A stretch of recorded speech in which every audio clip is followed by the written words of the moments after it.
Please welcome to the stage Hagar Chemali of Greenwich Media Strategies and Tyler Morse of MCR and Morse Development.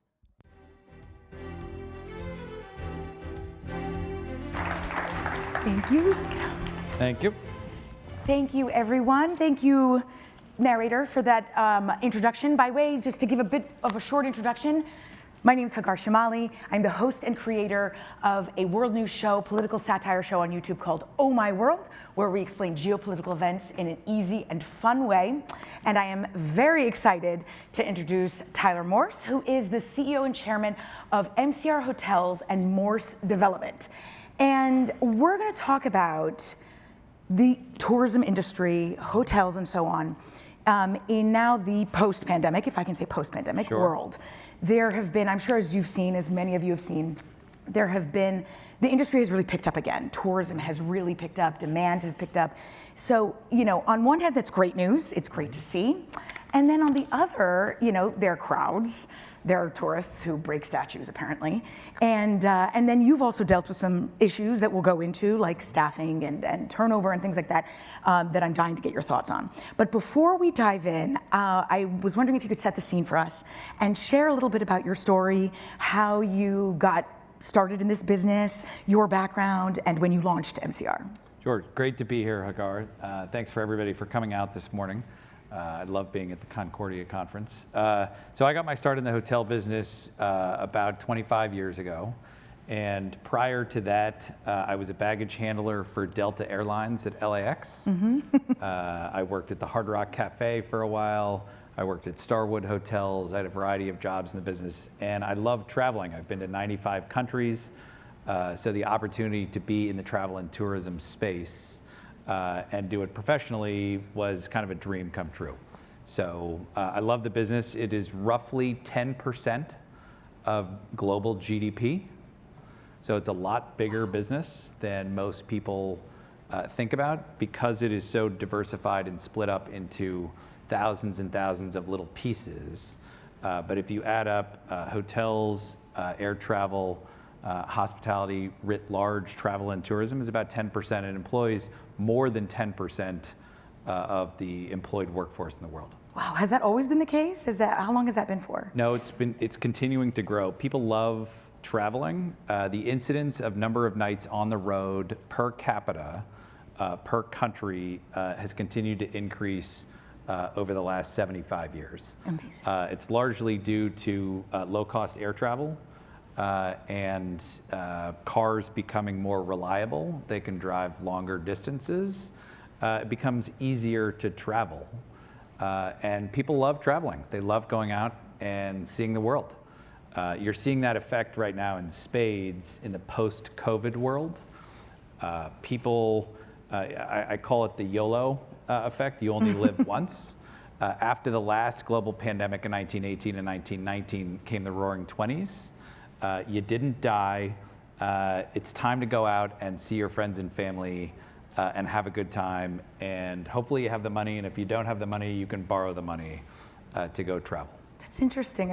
I love that, the YOLO effect. The YOLO effect. Well, and MCR in particular, I should have added, is the third largest hotel owner in the United States.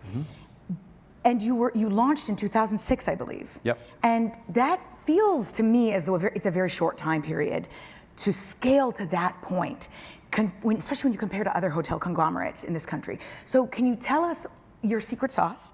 What gave you this competitive edge? How were you able to scale so quickly? I think we invested in great spaces, great sectors. We have a lot of select service hotels. We have full service hotels. We're the largest hotel owner in New York City. And they're growth markets. We build hotels when it makes sense. We buy hotels when it makes sense. But we have generated terrific investment returns from inception. And I think that's what allows you to grow as a company is you return great capital. Our returns are about 21% IRR over a 17-year period. And that attracts more capital, which attracts more investments. And it kind of grows from there. And to dive a little bit more into this question of challenges or the question of pandemic, How do you view the pandemic permanently changing things? Are there ways the pandemic has permanently changed things in the industry? And what are the challenges you are dealing with right now? And what would you like to see changed so that you can adequately address them? I think pundits love to talk about paradigm shifts and things changing forever. It's not really the case. Largely speaking, human beings revert to the mean. And you're seeing, as I call it, the great unwind right now. The work from home craze is generally over. People are being required to go back to the office. I mean, they call it work for a reason. You got to go into work for work to be done. People are traveling, obviously, without masks, and they are acting as free as they did in 2019. So the pandemic is not having a lot of permanent impacts, right? Human beings still want to have fun, and they're still going to go out and travel and see their loved ones and see their friends and family. The one caveat to that is what we have seen in the hotel business is turnover pre-pandemic to post-pandemic has doubled.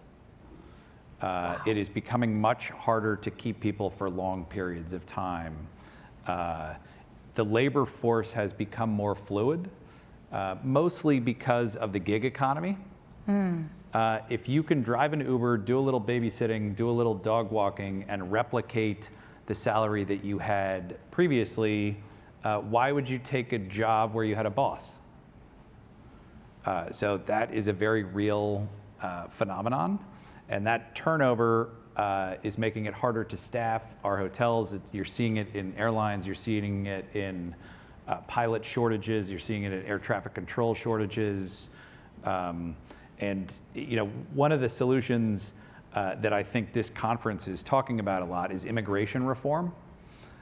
Immigration reform is critical to the success of this business and the success of the United States, and frankly, the success of the world. People want to work. A lot of people want to work. They want to come to the United States for a better life, and we should be wanting to let them come here. There are roughly 40,000 people in New York right now, asylum seekers, a lot from Venezuela, Haiti, the Ukraine, who are dying to work, and they can't get a work permit. The feds can't figure it out with the states can't figure it out with the city. These are people who are quite often professionals in, say, Venezuela or Haiti. They're coming here, they want to work, and they can't get a work permit. We would love to hire those qualified people. They want the American dream, just like everybody else. One of the things that makes the travel and tourism business great is the population of the United States in 1915 was 100 million people. The population of the US in 1963 was 200 million. In 2003, it was 300 million. Today, it's about 345 million.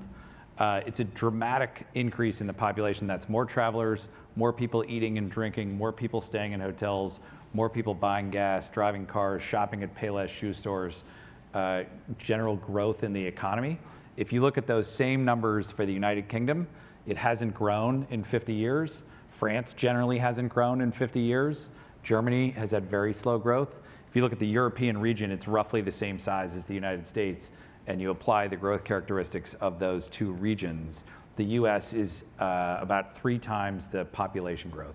So that's good from a travel and tourism standpoint. So we want to let more people in so that they can add to the economy, and it's a 3-stage process, right? You sneak in quite often in the first generation. The second generation goes to community college and is a lower middle class income. And the next generation goes and gets a bachelor's degree and is middle class and upper middle class. So it takes 3 generations. So we need to embrace the people that want to be in the United States right now, whether it's H-1B programs or J-1s, or there's a variety of visa programs that need to be overhauled. This came within this close of getting done in the United States. That was my next question. 2014. Yeah. Chuck Schumer partnered with John McCain for total immigration reform. And they had the deal done, and it was bipartisan supported, and it was going to happen. And John Boehner didn't get reelected. He didn't win the primary, and the deal died. And now comprehensive immigration reform is currently dead in DC.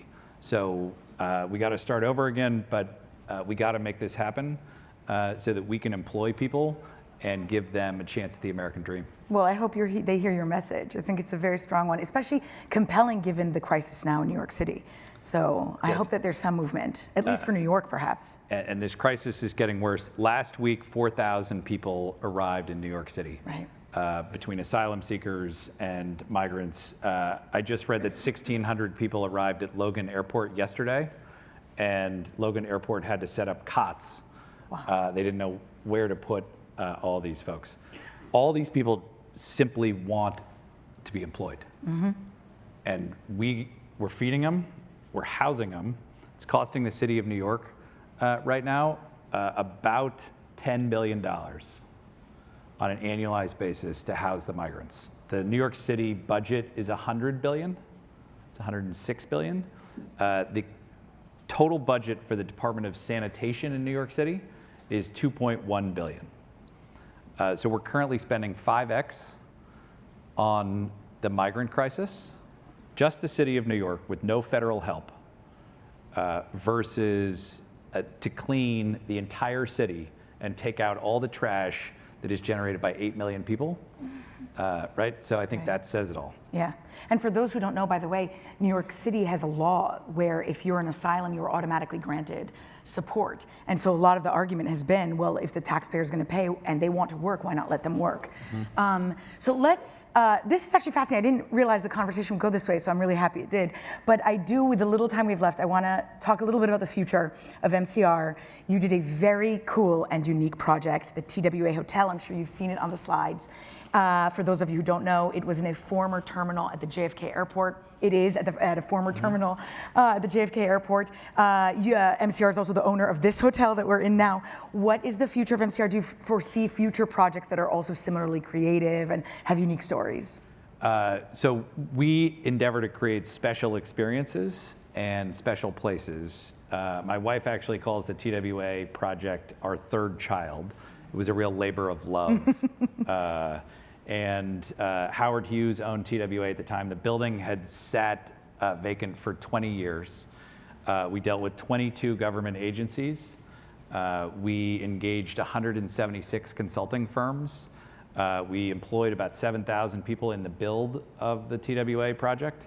It is, I think, objectively speaking, one of the most complex real estate transactions in New York or in the United States. But it's a magnificent building. It was worthy of all of those efforts. So we would love to do more of those projects.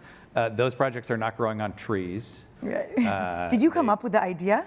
Well, I drove around and around the building for years and years, flying out of JFK. Yeah. And I kept saying, well, somebody should do something with that building. And one day I woke up and I was that somebody. And I called up the Port Authority and I called 212-435-7000. And they said, hello, Port Authority of New York and New Jersey, how can I direct your call? Did you call that many times? Is that way you have the number memorized? Well, it's still the number. If you 212-435-7000. And I said, I'd like to redevelop the TWA terminal at JFK. And the receptionist couldn't really process that. And about 18 phone calls later, I ended up getting to the real estate department and started the process, and it was an RFP, and we went through the Uniform Land Use Review process, ULURP, in the city of New York. But you have to start in a community board. You know what the population of JFK is? You mean how many people go in and out of the airport? No, the population of JFK. I didn't know there was a population. You're correct. Right. 0. Okay, thank God. So if you look at a map of New York City, there's a giant pink blob on top of JFK and LaGuardia. They have no population. They're not in a community board, so the buildings don't actually sit there. Oh, I see. We wanted to have an address for the hotel, for example. So we had to get a bill passed in Congress in order to get an address at JFK, because no one else has an address. So we're now One Idlewild Drive, but we have our own zip code. So Congressman Gregory Meeks was very helpful in helping us get an address and a zip code. But you thought it's difficult developing regular real estate projects, try dealing with the post office. Amazing. You know, they're way tougher than the Port Authority or the City of New York. I would imagine. Well, Tyler, thank you so much for sharing this story. It's so fascinating. I hope you get future projects that are similar. Thank you for having us in your hotel. If you liked this moderation, I do accept vouchers for your other hotels. Great. I'm going to sign on for your for the YouTube channel. Thank you. It's a fair exchange. exchange. Hagar. Great to be here. Thank you.